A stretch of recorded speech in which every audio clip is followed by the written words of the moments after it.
update muna tayo sa Mon Protocol airdrop. So sa mga nag-grind nito, congrats sa inyo mga paps. Ito na yung iniintay ninyo natin, TGE o yung Token Generation Event.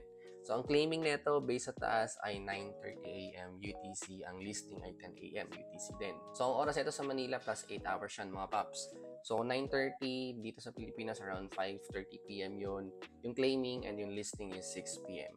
So over 180k wallets ang qualified to claim Mon at TGE nila. So mga paps no, meron nabasa ko dito no mismo sa post nila sa Twitter or sa X. Merong parang tatlong categories no doon sa mga ka-receive ng mga airdrops na yun. Una dito yung Pixelmon holders and pre-sale participants. So ako hindi ako nag-participate dito pero yun nga pwede daw nilang ma-access yung allocation nila sa Mon at around 9:30 AM UTC. Next dito yung Pixelmon gamers. So ito yung mga nag-farm yata no. So syempre, because of that, bibigyan sila ng reward, no? Appreciation na lang din sa support na ginawa ng mga players. Panghuli, yung Mon Protocol mission. So ito yung parang pinaka-common na ginagrind natin dito sa Mon Protocol.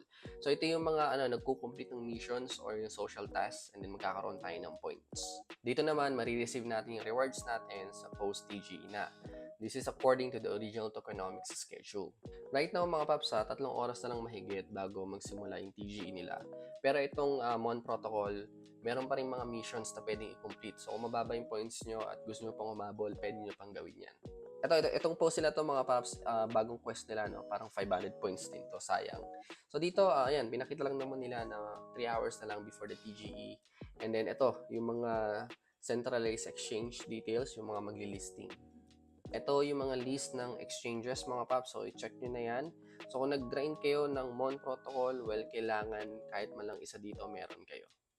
Kung wala mga paps, punta lang kayo sa bio ko and then makikita nyo dito yung mga registration for those exchanges. Ayan, may BitGet, Bybit, BingX. So, yan mga paps. Kung meron kayong tanong, comment lang kayo. At yun, check na lang natin later kung papaldo ba tayo dito.